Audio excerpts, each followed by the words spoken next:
कि ये पूरा का पूरा मामला भारत की राजनीति में आजादी के बाद से लेके सबसे बड़ा राजनीतिक षड्यंत्र है। इस मामले के पीछे किसी घोटाले की जांच का मकसद नहीं है। दिल्ली की प्रचंड बहुमत से चुनी हुई अरविंद केजरीवाल को गिराने और खत्म करने का मकसद है। आम आदमी पार्टी की बढ़ती हुई ख्याति को और राष्ट्रीय पार्टी का दर्जा 10 वर्षों में हासिल करने की उपलब्धि को खत्म करने की कोशिश है। जिस कंपनी का मुनाफा घाटे में है, मुनाफा तो छोड़िए, जो कंपनी घाटे में चल रही है वो सैकड़ों हजारों करोड़ रुपए आपको चंदा दे रही है।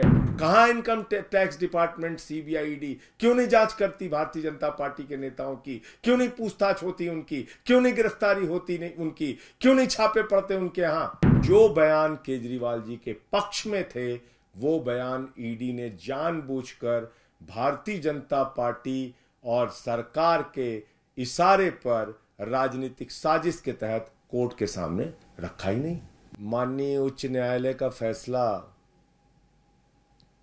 अरविंद केजरीवाल जी के मामले में आया है, लेकिन जैसा पिछले कई दिनों से लगातार मैं कह रहा हूं, मैं फिर उस बात को दोहरा रहा हूं पूरी मजबूती के साथ और जिम्मेदारी के साथ कि ये पूरा का पूरा मामला भारत की राजनीति में आजादी के बाद से लेके सबसे बड़ा राजनीतिक षड्यंत्र है।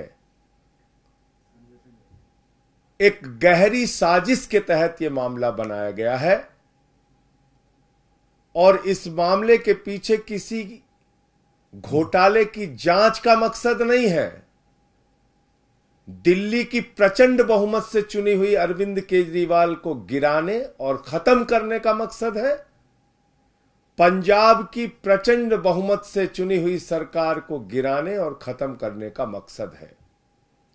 आम आदमी पार्टी की बढ़ती हुई ख्याति को और राष्ट्रीय पार्टी का दर्जा 10 वर्षों में हासिल करने की उपलब्धि को खत्म करने की कोशिश है।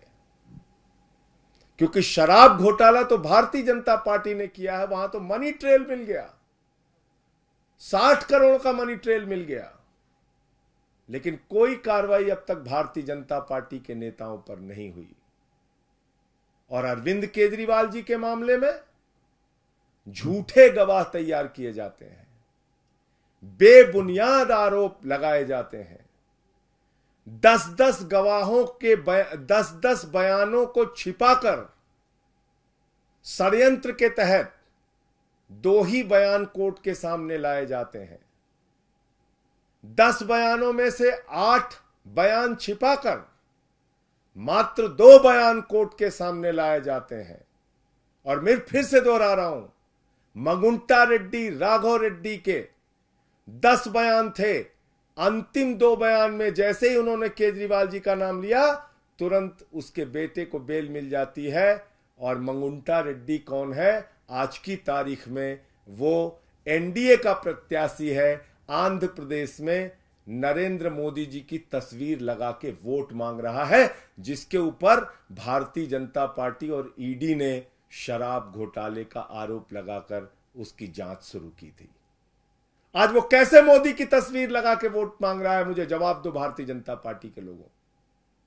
शरद रेड्डी 12 बयान उसके लिए जाते हैं, अरविंद केजरीवाल जी के बारे में एक शब्द नहीं बोलता।